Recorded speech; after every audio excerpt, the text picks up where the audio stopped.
जय हिंद। कैसे हैं आप लोग? तो मैं निकल चुका हूँ मॉर्निंग वॉक में। और मॉर्निंग वॉक जो है स्वास्थ्य के लिए लाभदायक तो होता ही है, मैं हमेशा आप लोगों को बोलते ही रहता हूँ। अभी मैं आज मॉर्निंग वॉक को लेकर के और स्वास्थ्य को लेकर के नहीं बात करूँगा, क्योंकि ये वक्त था मॉर्निंग वॉक का, इसलिए मैंने आपसे ये बातें कर रहा हूँ। दोस्तों, मैं बता दूं कि हमारे देश में अभी दो चीज़ें चल रही है। एक तो सैयारा मूवी का चर्चा बहुत चलता है लाइन में हमारे, और दूसरा जो है बिहार में चुनाव है। मैं जैसा कि आपको बताया कि मैं राजनीतिक विषयों पर बात नहीं करूंगा, पर राजनीतिक विषय जो है ऐसी चीज़ें हैं कि हमारे जीवन में हमेशा विद्यमान रहती है, उससे आप मुकर नहीं सकते हैं। हमारे जीवन में हमेशा राजनीति चलते रहती है और उनको मतलब जीना पड़ता है। वही तो आत्मसात है जीवन का, वो चलते ही रहता है, चलते रहेगा भी। मैं बिहार में देख रहा हूँ कि कुछ तो पुरानी पार्टियां हैं, कुछ नई पार्टियां हैं। मैं किन्हीं का नाम नहीं लेना चाहूँगा। सभी अपनी अपनी विचारधारा बिहार के जनता के साथ रख रहे हैं। सभी लोग अब असमंजस में हैं कि आखिर मत किसे दूं, क्योंकि एक से बढ़कर एक लोग जो है प्रलोभन दे रहे हैं। प्रलोभन शब्द कह सकते हैं नेता के लिए, कोई बहुत बड़े तोप नहीं है वो, उनको कहा जा सकता है। प्रलोभन ही देते हैं, हालांकि वादा से मुकर जाते हैं लोग। कोई लोग उनकी भाषा शैली से ऐसा लगता है जैसे कि बस कल जो है ना ट्रेन से बिहार में बजट से भरा हुआ पैसा जो है वो बिहार पटना जंक्शन पर उतरेगी और बस सभी जनता को बांट दी जाएगी कि 75 करोड़ दूं कि 100 करोड़ दूं, 100 करोड़ दूं कि 200 करोड़ दूं कि 5000 करोड़ दूं, ना जाने पता नहीं। सभी आप लोग को याद ही होगा। हालांकि उनका विचारधारा बिहार को लेकर के दोगलापन सब दिन रहा है और अन्य कामों में विदेश नीति में काफ़ी अच्छा है। मैं उनके कार्यों को सराहना करता हूँ, लेकिन कुछ चीज़ें हैं जो कि बिहार को गर्त में डाल के रखा है। आप समझ लीजिए कि बिहार जब आज़ाद हुआ था पूरी भारत, तो पूरे भारत में सबसे प्रबुद्ध लोग हमारे महर्षि, हमारे विद्वान, हमारे राष्ट्र के प्रथम राष्ट्रपति राजेंद्र प्रसाद। डॉक्टर राजेंद्र प्रसाद वो कहीं अन्य के नहीं थे, वो बिहार के थे। हमारे राज्य ऐसे धनी व्यक्ति, धनी प्रतिभाओं के धनीमान व्यक्ति रहे हैं जो कि उनको भुलाया नहीं जा सकता है। हमेशा से राजनीति और देश के विकास में अग्रणी रहा है हमारा बिहार, बावजूद आज सबसे पीछे है। क्यों पता है? क्योंकि हमारे स्थानीय जो नेतृत्व है वो व्यक्तिगत सुख, व्यक्तिगत स्वार्थ और व्यक्तिगत विचारधाराओं से ओतप्रोत है। भाई भतीजावाद, जातिवाद, क्षेत्रवाद कूट कूट करके बिहार में भरा हुआ है।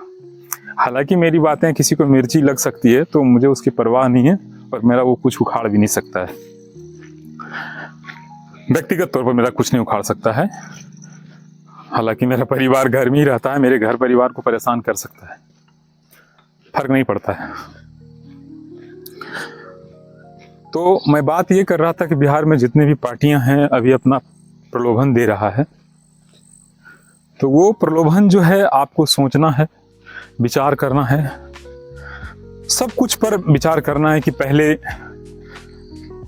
किस तरह के माहौल थे बिहार में, उस माहौल से किस प्रकार निजात पाए गए, किसने उस निजात को दिलाया, किसने उन सुविधाओं को दिलाया, किसने आपको समाज में समानता का, समरूपता का, एक रूपता का एक अवसर दिया, उनको भी ध्यान में रखना होगा। मैं मानता हूं विकास एक बहुत बड़ा मुद्दा है और राजनीति जो है विकास के मुद्दे पर ही लड़ी जानी चाहिए, लेकिन ये नहीं भूलना चाहिए कि सामाजिक न्याय भी कोई चीज होती है। आपको सामाजिक न्याय किसने दिलाया? आपको आरक्षण और आपको प्रतिभावान बनने का अवसर किसने दिया? कई लोगों, मेरा साथी है जो कि आरक्षण शब्द जैसे ही मैं बोला तो आगे जो मेरा साथी दे रहा आरक्षण शब्द बोला तो वो पीछे मुड़ के देख रहा है। कारण क्या है कि वो आरक्षण रहित हैं, आरक्षण वंचित हैं। देखो आरक्षण जो है ना, ऐसा नहीं है कि मूर्खता का कोई द्योतक है या स्रोत है। भैया आरक्षण सामाजिक न्याय का, सामाजिक समानता का एक पहल है। मुझे वो भी कहानी याद है। आप लोग ये बोल सकते हैं कमेंट में कि आरक्षण कुछ ही दिनों के लिए दी गई थी, ये बात सच है, लेकिन कुछ दिन के लिए इसलिए दी गई थी कि हर वर्ग समान हो जाएंगे। जब नहीं हुए तो वह आरक्षण को आगे बढ़ाया गया। तो जो इन लोगों का पैरवी करता है, जो पैरवीकार है, उनको भी दिमाग में रखनी है, उनको भी दिमाग में रखनी है जो नई सोच, नई ऊर्जा के साथ अपने बिहार को एक नया आयाम, एक नया पहचान देने का कार्य करते हैं। उनको भी दिमाग में रखनी है।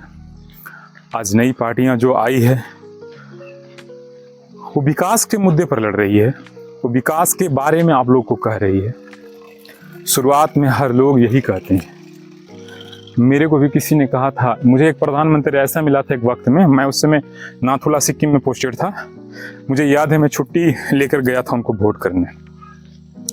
मुझे कहा गया था कि भारतीय सेना का अगर एक सर काटा है तो मैं उसका 5 सर काट के लाऊंगा। भैया मैं अपने अधिकारियों से रिक्वेस्ट करके, दोस्तों से लड़ाई करके मैं गया था कि मुझे इस प्रधानमंत्री को वोट देना है। हालांकि हुआ कुछ नहीं। बाद में हम नहीं बात करना चाहेंगे उस पर कि क्या हुआ। बस यही हुआ कि मेरी अभिलाषाएं पूरी नहीं हुई और मैं पुनः मुझको भवा हो गया। जैसे थे में आ गया। और हमारा भारत आज भी चल ही रहा और चलता ही रहेगा, क्योंकि हमारा भारत महान है और सब दिन महान रहेगा। मतलब 100 में 80 बेईमान, फिर भी मेरा भारत सबसे बड़ा महान। तो दोस्तों, बिहार में जो पटिया को वोटवा दीजिएगा ना जी, जरा सोच समझ के दीजिएगा। काहे कि जानते हैं वो जो वोटवा है ना, वो आपके लिए नहीं, आपके जब बचवा बुतरुआ है ना घरवा में, उसके लिए है। और जो बच्चे बुतरू और घर परिवार और आपके भविष्य की बात करता है ना, उसी को वोटवा दीजिएगा। वोट जो है ना सर, आपका मत अधिकार के साथ साथ ना आपका भविष्य है। और आपका भविष्य जो है ना आपके हाथ में है। तो चलिए, जो दिल करे करते रहिए। हम तो इस जंगलवा में घूम ही रहे हैं अकेले। आप लोग बढ़िया से रहिए। तो तब तक के लिए जय हिंद, जय भारत। मत आपका अधिकार है, सोच समझ के वोट दीजिए।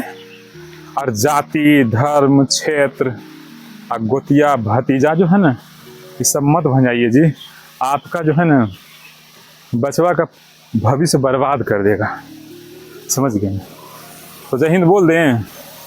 जय हिंद।